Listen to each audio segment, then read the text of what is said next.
c'est pas nous qui attirons son amour, ou plutôt, non, parce que Dieu nous aime à cause de lui. C'est parce qu'il est amour qu'il nous aime comme ça. Ça vient de lui, ça s'origine en lui, parce que justement, il est amour infini. C'est pas pour nos beaux yeux qu'il s'incarne, c'est pour rendre beaux nos yeux. C'est très différent. On a beaucoup de mal à comprendre ça, parce qu'on est tellement égaux, narcissiques, etc. On se trouve merveilleux, magnifique, etc. Oui, en même temps, c'est vrai que la personne humaine a une valeur extraordinaire au point de vue ontologique, mais moralement, c'est une ruine, parce qu'il y a le péché. C'est une ruine. Seulement, il faut du temps pour qu'elle comprenne ça. Tout le temps qu'il faut. Dieu est patient. Tout le temps qu'il faut. Mais à un moment donné, il faut craquer. Comme Dieu a craqué pour nous. Voyez, c'est ça qui est extraordinaire. C'est que, voyez, donc, on ne peut pas reprocher à Dieu de ne pas nous aimer, parce que c'est impossible. Comme un cercle ne peut pas être carré, Dieu ne peut pas faire autre chose que nous aimer. Est-ce que c'est compris, ça? D'accord? Bon. Alors, le problème, il vient de nous. Parce qu'on comprime en Dieu, dans le cœur de Dieu, on comprime les flots de tendresse infinie qu'il veut pourtant répandre en nous. Vous voyez le problème? Vous voyez la misère? Et comme dit un super dominicain, là, on vient de m'envoyer ça, donc je trouve ça magnifique.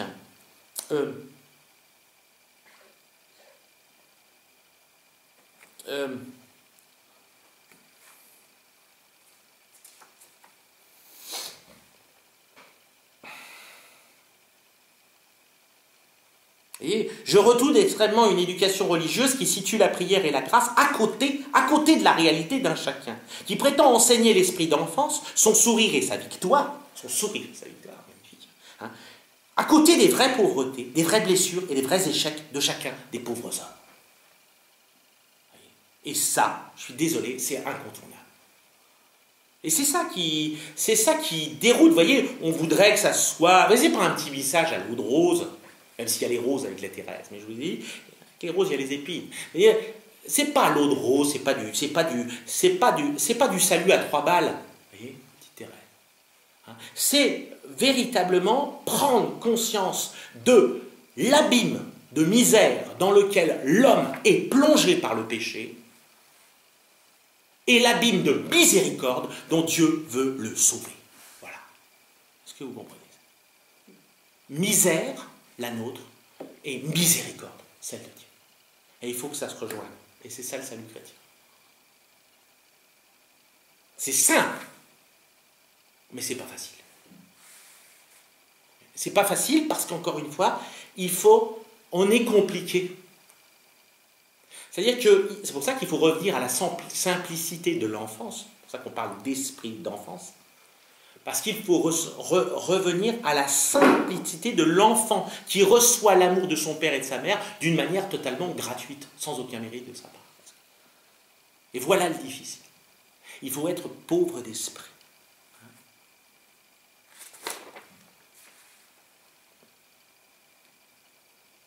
Elle était assez simple. Elle se tenait assez simplement près du Christ Rédempteur pour avoir compris que la confiance va beaucoup plus loin que n'importe quel crime, fait dépasser n'importe quel crime et reste toujours possible quel que soit le crime. Les monstruosités morales sont répugnantes. Il est des perfections d'hypocrisie, de sacrilège, de haine ou de méchanceté qui vous comblent de dégoût. Et plus dégoûtant encore, le repos satisfait dans le hors-nature, l'accoutumance à la monstruosité. Thérèse de Lisieux, sans connaître le hors-nature dans les détails et dans sa matérialité, elle n'a jamais commis aucun péché mortel, d'accord? L'a cependant connu et deviné parfaitement quant à son essence, qui est la profanation du divin amour. La profanation du divin amour. Eh oui. Même si elle n'a pas connu, elle pressent ce qu'est le péché. Le péché qui, dans une magnifique définition, qu'en donne, je l'ai souligné, mais il faut que je le retrouve, il y a une définition que donne l'abbé Combe du péché, qui est une limitation, justement, il dit, de l'amour de Dieu. C'est assez extraordinaire. Où est-ce que j'ai souligné ça? il y a quand même cette phrase que je cite quand même, elle nous apprend à transformer notre petitesse et à triompher de toutes nos infirmités par l'infusion de la force même du Tout-Puissant.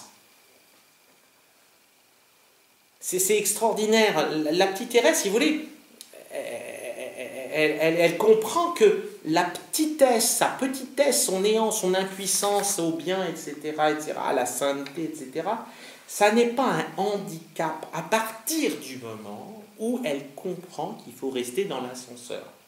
C'est-à-dire qu'il faut...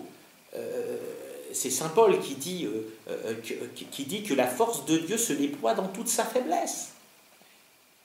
C'est-à-dire que, vous voyez, la petitesse de... la petitesse, notre péché, notre misère, n'éloigne pas Dieu de nous. Au contraire, le rapproche de nous, puisqu'il est miséricordieux, et que son amour n'est satisfait que s'il s'abaisse jusqu'au néant pour transformer en néant notre misère. Alors à ce moment-là, vous voyez, les faiblesses, les péchés, les misères sont un tremplin justement pour nous élever vers Dieu. Comme l'ascenseur dans lequel on rentre va nous élever dans les bras de Jésus, voyez. Et si on est au sous-sol, l'ascenseur, il monte quand même, voyez. C'est extraordinaire, vous voyez. Et le péché, c'est justement de ne pas permettre. Hein, mais je voudrais trouver cette phrase, mais qui est vraiment pertinente. Le péché, c'est la digue opposée par la liberté humaine à l'amour infini. Je ne connais pas de meilleure définition. Le péché, je répète, c'est tellement beau, c'est la digue opposée par la liberté humaine à l'amour infini. C'est la décision prise par l'homme de refuser le bonheur que Dieu seul peut être pour lui et de mettre son bonheur dans la créature qui ne peut jamais pourtant le rassasier.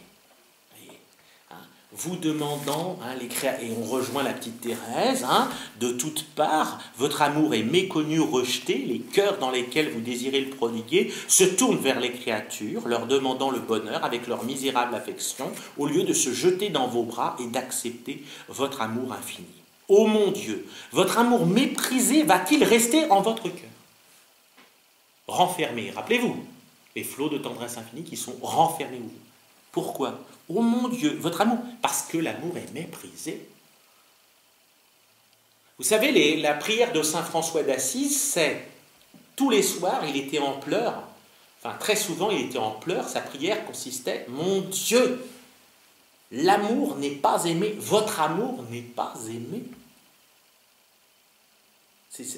Et là, c'est terrible, vous voyez, c'est un amour méprisé. L'amour de Dieu est méprisé. Et c'est ça qui fait la douleur de Dieu. Et puis évidemment aussi de ses amis, des saints notamment. Ô mon Dieu, votre amour méprisé va-t-il rester en votre cœur?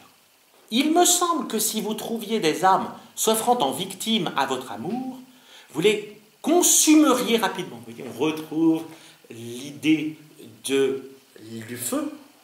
Vous consumeriez rapidement. Il me semble que vous seriez heureux de ne point comprimer les flots d'infinie tendresse qui sont en vous. Et on retrouve exactement les mêmes expressions. C'est dans les manuscrits, là, ce que je vous lis. Là, c'était l'acte d'offrande à l'amour miséricordieux. Donc une prière que Thérèse a rédigée le 9 juin 1895. Mais vous voyez, tout se tient. Les accents, c'est extraordinaire. Vous voyez, ça, on fait de la critique textuelle. Vous voyez, on met en parallèle. Et ça, c'est extraordinaire de voir, vous voyez, que vous seriez heureux de ne point comprimer, renfermer, comprimer. Vous voyez, on a presque les mêmes termes. Les flots d'infinie tendresse, de tendresse infinie dans l'acte d'offrande, c'est presque la même chose, qui sont en vous. Extraordinaire. Vous voyez, Thérèse, là, touche ce que la révélation chrétienne nous dit, c'est que Dieu est mort d'amour pour nous, afin de nous attirer à lui, moyennant le pouvoir qu'a notre liberté de se refuser à son amour infini. Prenez des notes parce que je ne peux pas la redire celle-là. Bon, mais parce que c'est... Mais vous voyez, non, je veux dire, c'est tout l'enjeu du salut chrétien et tout l'enjeu de l'apostolat de l'Église, il est là. C'est-à-dire de faire comprendre à l'homme qui fait fausse route tant qu'il n'a pas découvert l'amour dont il est aimé par Dieu. Et aimer infiniment. Et tant qu'il ne se laisse pas aimer, il fait fausse route. Et voilà pourquoi le père Combe, j'aime pas dire le père Combe, ça fait petit père Combe, vous savez, le petit père Combe, le super anticlérical qui a viré, vous savez, tous les religieux de leur couvent au début du XXe siècle, vous savez, c'est là. Bon. Mais là, c'est un bon petit père Combe, j'aime bien mon petit père Combe. Bon. Alors, que signifie l'expression sauver des âmes? Sauver les âmes, répond-il, c'est libérer les torrents de la tendresse infinie pour en diriger sur elles, sur les âmes, les flots divinisateurs. Et là, vous avez l'apostolat de la petite Thérèse.